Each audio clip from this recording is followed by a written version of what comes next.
So today, we're diving into one of the fastest, most revolutionary shifts happening in conflict right now.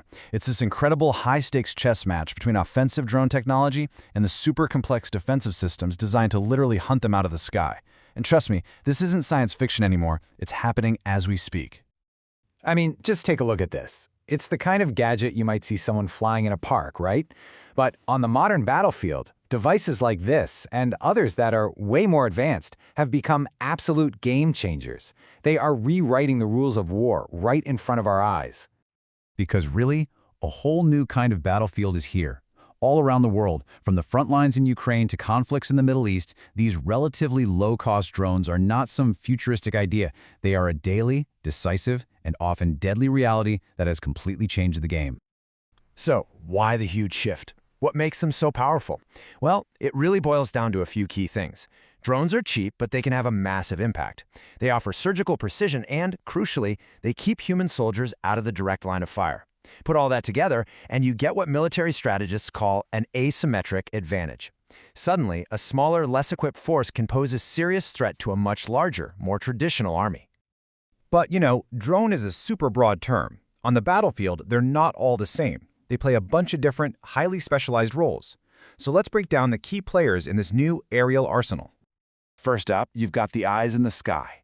These are your surveillance and reconnaissance drones. Something like this VTO model, that means vertical takeoff and landing, can just hang out up there for hours, streaming back critical intelligence, tracking enemy movements, and finding targets, all without putting a single pilot at risk.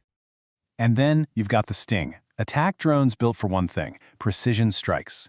But the real leap forward here isn't just the drone itself, it's the brain inside it. A lot of these systems now use AI-powered software that can automatically spot and lock onto targets, recognizing the unique shape of a tank or a group of soldiers from miles away. It's incredible. And this is where it gets truly wild. The swarm. We've all seen those amazing light shows, right? Where hundreds of drones fly together in perfect, beautiful patterns. Okay, now imagine that exact same idea, but for a military operation. A coordinated swarm can just completely overwhelm old-school air defenses, hitting from all directions at once. It's a whole new level of automated attack. But getting a swarm to work is a massive technical challenge. The secret sauce is something called time synchronization. Every single drone in that swarm needs its internal clock to be perfectly aligned with all the others, and we're talking down to the microsecond. If one is off by even a tiny fraction of a second, you could have mid-air collisions, or the entire mission could just fail. It's like a high-tech, high-stakes ballet. Of course, for every action, there's a reaction. For every new weapon, someone, somewhere, is already building the counterweapon. This constant back and forth has created a whole new industry. Anti-drone systems, designed specifically to find, mess with, and take out these new aerial threats. And the process for stopping a drone is pretty logical. It really breaks down into 3 steps. First, you have to detect it. You can't stop what you can't see, right? Then you try to disrupt it. That means messing with its systems without actually shooting it down. And if that doesn't work, well, you move to the final step. Destroy it. These strategies fall into 2 main buckets: soft kill and hard kill. A soft kill is all about electronic warfare. You can either jam its signal, which is kind of like shouting so loudly that the drone can't hear its orders, or you can try to hack it and take control yourself. A hard kill is, well, exactly what it sounds like. It's direct physical force, whether that's a missile, a high-powered laser, or even another drone built to intercept it.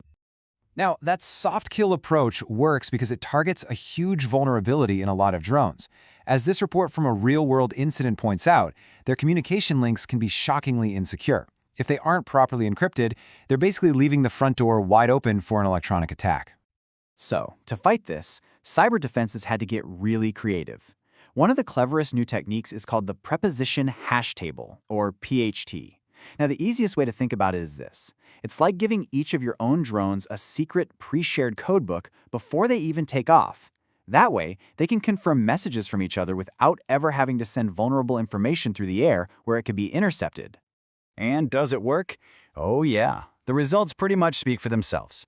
This chart shows how well a friendly drone network can communicate while it's being hit with a heavy cyber attack.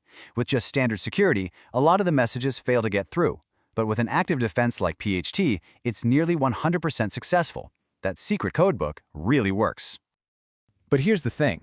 In this new era, there's no single magic bullet.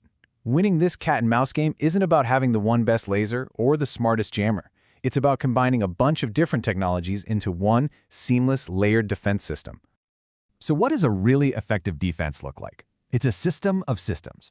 It all starts with early detection, using multiple types of sensors, radar, radio frequency, cameras, all feeding into a single command platform. This lets an operator deploy layered defenses. Maybe try a soft-kill jammer first, but have a hard-kill missile ready to go as backup. And of course, none of this tech works without the most important part: highly trained people who can make the right call in the split second. And this is really what it looks like at its core. You don't need to be a programmer to get what's happening here. On one side, you have the complex code that makes an attack swarm work together, and on the other, you have the defensive algorithms, like that PHW method we talked about, designed to protect the network.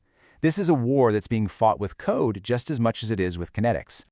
So all of this is pushing us towards a completely new frontier in warfare.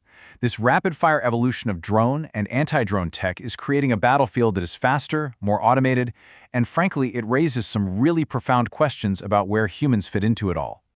Which brings us to the final and maybe most important question.